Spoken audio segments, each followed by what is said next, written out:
নমস্কার বন্ধুরা, লাস্ট দুদিন ধরে ইন্ডিয়ান ইকুইটি মার্কেট রকেটের মতন পারফরমেন্স করছে এবং যে কোম্পানিগুলো আমি আপনাদের 10খানা কোয়ালিটি কোম্পানি সিলেকশন করে দিয়েছিলাম তার মধ্যে প্রত্যেকটা কোম্পানি বাম্পার লেভেল রিকভারি করছে।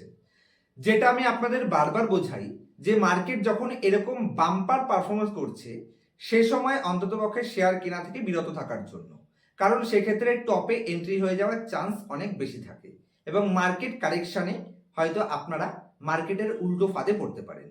তবে যদি মার্কেট এখান থেকে কন্টিনিউয়াসলি র্যালি নিতে থাকে তাহলে এরকম লেভেলে সেই অপরচুনিটিকে গ্র্যাব করার মতন কোনো কোয়ালিটি কোম্পানি কি এখনো লোয়ার লেভেলে অ্যাভেলেবেল আছে?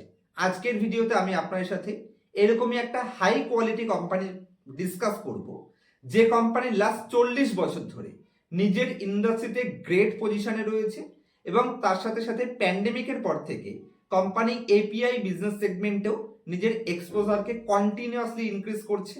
যদিও শর্ট টার্মে কোম্পানিটা একটু নেগেটিভ সেন্টিমেন্টের মধ্যে রয়েছে, কারণ ওভারঅল সেক্টরে কোম্পানি যে সেক্টর থেকে বিলং করছে সেই সেক্টরটাই বর্তমানে কিছু শর্ট টার্ম নেগেটিভিটির জন্য কোম্পানির পারফরমেন্সে একটু কোথাও ছোটখাটো প্রবলেম রয়েছে। তবে এই প্রবলেমকে ওভারকাম করার জন্য কোম্পানি বিশাল বড় বড় কিছু ডেভেলপমেন্টও করছে এবং নিত্য নতুন প্রোডাক্টও লঞ্চ করছে, যে কারণে এই শর্ট টার্ম কারেকশনকে এই কোম্পানিটা বিশেষ করে একটা কোয়ালিটি কোম্পানি হিসেবে আমাদের কেন অপরচুনিটি হিসেবে দেখা উচিত সেই পয়েন্টসগুলোই এই ভিডিওতে ডিসকাস করব। তো চলুন এক এক করে কোম্পানিটা ডিসকাস করি। তার আগে চ্যানেলে নতুন হলে অবশ্যই চ্যানেলটিকে সাবস্ক্রাইব করে নেবেন এবং একটা লাইক অন্ততপক্ষে আমি ডিমান্ড করতে পারি, কারণ ইনডেপথ নলেজ এবং কোয়ালিটি কোম্পানি এই চ্যানেলেই আপনারা পেয়ে থাকেন। ওই ফিউচার ট্রেডিং এবং অপশন ট্রেডিং এর ফাঁদে আমি কাউকে ফেলি না, যে খুব তাড়াতাড়ি ধনী হওয়ার স্বপ্নও দেখাই না। যেই প্রসেসে অ্যাকচুয়ালি প্রফিট কামানো সম্ভব সেই সমস্ত অথেন্টিক প্রোডাক্টই আমি এই চ্যানেলে আপনার সাথে ডিসকাস করার চেষ্টা করি, যার জন্য অবশ্যই একটা লাইক আমি ডিমান্ড করতেই পারি। তো চলুন সর্বপ্রথমে কোম্পানিটা দেখাই এবং কোম্পানির মধ্যে শর্ট টার্ম প্রবলেম কি আছে সেটাও দেখাবো এবং লজিকের সাথে সেই প্রবলেমকে ওভারকাম করার জন্য কোম্পানি কি কি লেটেস্ট ডেভেলপমেন্ট করছে সেই পয়েন্টসগুলো আপনাদের বোঝাবো, যে কেন এই টাইপের কোম্পানিকে আমাদের দেখা উচিত বা অ্যানালাইসিস করা উচিত। তো আশা করছি আপনারা আমার স্ক্রিনটি দেখতে পাচ্ছেন। তো যে কোম্পানি নিয়ে ডিসকাস করছি কোম্পানির নাম পিআই ইন্ডাস্ট্রি। সবার প্রথমে একটা পয়েন্ট দেখাই, কোম্পানি তার টপের থেকে একটা বাম্পার লেভেল কারেকশন মোডে আছে। কেন কারেকশনে রয়েছে? এখানে যদি আমি কোম্পানির কোয়ার্টারলি রেজাল্টে আসি তাহলে ভালো করে দেখুন, কোম্পানির প্রফিট যেটা আজ থেকে 3টে কোয়ার্টার আগে 400 কোটি ছিল সেটা বর্তমানে আধা হয়ে গেছে। আর কোম্পানির আর্নিং ডাউন হলে কোম্পানির পিই রেশিও একটু হাই লাগবে, যে কারণে কোম্পানির পিই জি রেশিও এখানে একটু হাই রয়েছে।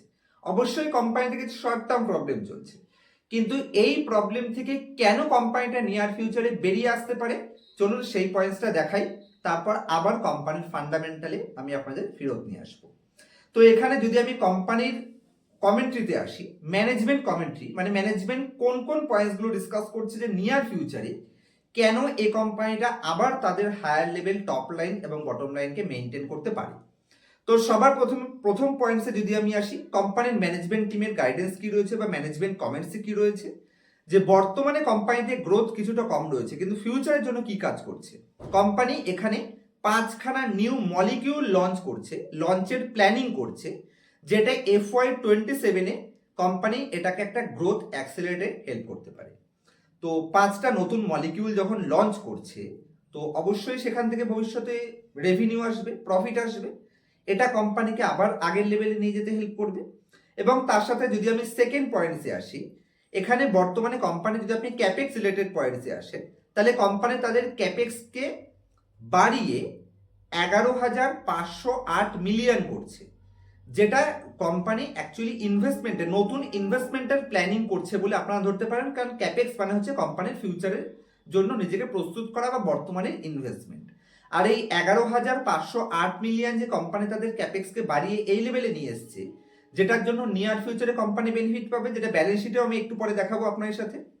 তার সাথে নেক্সট পয়েন্টে যদি আমি আসি, 2027-এ নিজস্ব প্রযুক্তিতে, অন্য কারো ডেভেলপমেন্টে নয়, নিজের রিসার্চ অ্যান্ড ডেভেলপমেন্টে নিজস্ব প্রযুক্তিতে কোম্পানি তৈরি নতুন কেমিক্যাল এন্টিটিস ডেভেলপ করছে, যেটার মাধ্যমেও কিন্তু কোম্পানি ভবিষ্যতে নতুন মলিকিউলসকে আরও ইন্ট্রোডিউস করতে হেল্প করতে পারে।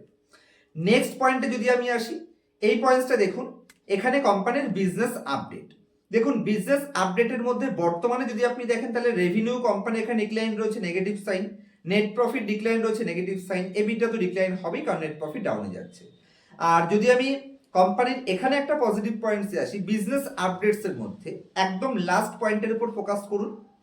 টোটাল 9খানা নতুন প্রোডাক্ট কোম্পানি লঞ্চিং করছে, যেখানে FY26-এ কোম্পানি 5টা নতুন নতুন মলিকিউল যেটা এক্সপোর্টের জন্য লঞ্চিং করছে, এবং 4টে কোম্পানি ডোমেস্টিক ব্র্যান্ডের মাধ্যমে মলিকিউল লঞ্চ করছে।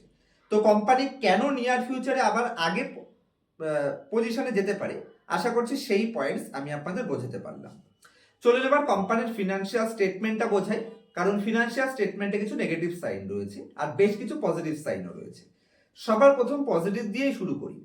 আমি যদি কোম্পানির শেয়ার হোল্ডিং প্যাটার্নের মধ্যে আসি, এই কোম্পানিতে কন্টিনিউয়াসলি ডিআইআই মানে আমাদের ইন্ডিয়ান মিউচুয়াল ফান্ড হাউসগুলো কন্টিনিউ 2023 থেকে তাদের স্টেককে ইনক্রিজ করে চলেছে। এমনকি লেটেস্ট কোয়ার্টারেও এখানে ডিআইআই তাদের স্টেককে ইনক্রিজ করেছে। তো কেন ইনক্রিজ করছে? নিশ্চয়ই কোম্পানিতে তারা কিছু পজিটিভ পেয়েছে। আর রিটেল পাবলিক, আপনার এবং আমার মতন বোকা পাবলিকগুলো, তারা কন্টিনিউয়াসলি তাদের স্টেককে রিডিউস করছে। কেন? তারা বিক্রি করে দিয়ে বেরিয়ে যাচ্ছে, ভয় পাচ্ছে, এবং কন্টিনিউ এই কোম্পানিতে number of equity share holder কমছে, যেটা ক্লিয়ার সাইন যে লুজার হ্যান্ডের কাছে থেকে স্ট্রং হ্যান্ডের কাছে শেয়ার হোল্ডিং কনভার্ট হচ্ছে। যেহেতু শেয়ার প্রাইস কারেকশন হচ্ছে, রিটেল মনে করে প্রাইস ডাউনে আসলেই কোম্পানি খারাপ। এটা একদম ভুল লজিক। একটা কোয়ালিটি কোম্পানি আপনি টপের থেকে ডিসকাউন্টে পাচ্ছেন, যে কোম্পানির debt to equity ratio almost zero, ধার কোম্পানির কাছে নেই বললেই চলে। প্রফিট অ্যান্ড লস স্টেটমেন্টে হিস্ট্রির একটা কোম্পানির গ্রোথের ট্র্যাক রেকর্ড রয়েছে। দেখুন কন্টিনিউয়াসলি কোম্পানি সেলসকে গ্রোথ করে।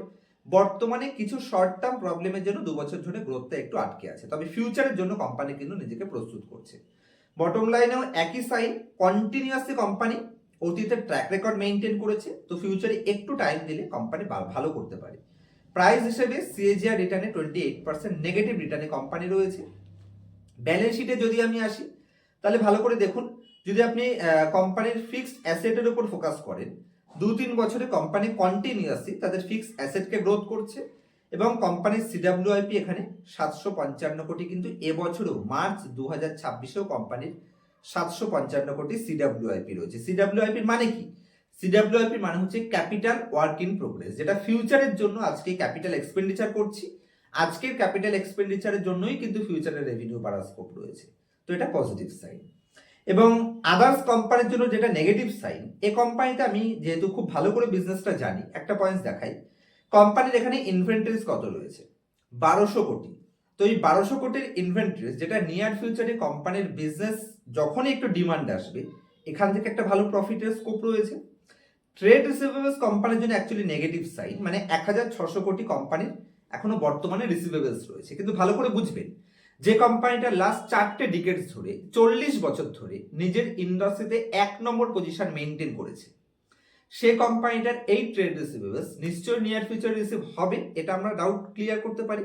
তাহলে এই ক্যাপিটালটা যখন প্রফিটে ঢুকবে, তখন কিন্তু কোম্পানি বেনিফিট পাবে। আর এই ট্রেড রিসিভেবলস যে কোম্পানির জন্য অতিরিক্ত প্রবলেমে ফেলবে না, কারণ কোম্পানির ডেট টু ইকুইটি রেশিও 0.03, এবং হিস্ট্রির track record quality company PI এর মতন ম্যানেজমেন্ট টিম আপনি পাচ্ছেন।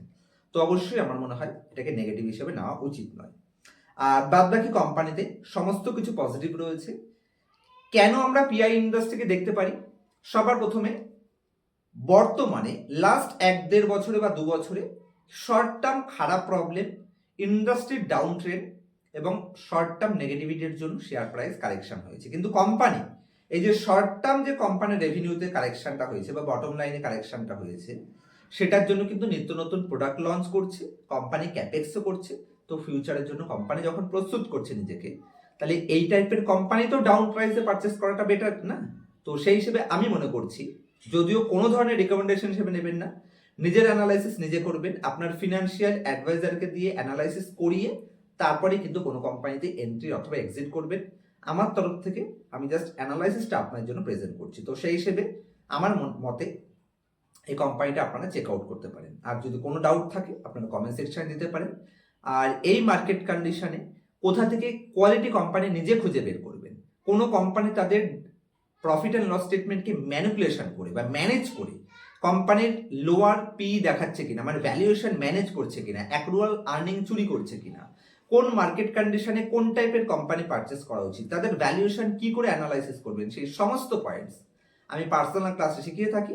যদি মার্কেট নিয়ে সিরিয়াস এবং শিখতে ইন্টারেস্টেড থাকেন, ক্লাসের পরে প্রত্যেকটা স্টুডেন্টের জন্য লাইফ টাইম সাপোর্টের ব্যবস্থাও থাকে এবং লাইভ মার্কেটেও আপনারা সাপোর্ট পাবেন। যদি ইন্টারেস্টেড থাকেন তাহলে অবশ্যই কল করতে পারেন স্ক্রিনের উপর দেওয়া মোবাইল নাম্বারে পার্সোনাল ক্লাসের জন্য। আর যারা সিরিয়াস মার্কেট নিয়ে তারাই কিন্তু ফোন করবেন। দেখা হবে নেক্সট ভিডিওতে। ততক্ষণ পর্যন্ত হ্যাপি ইনভেস্টিং, হ্যাপি ট্রেডিং।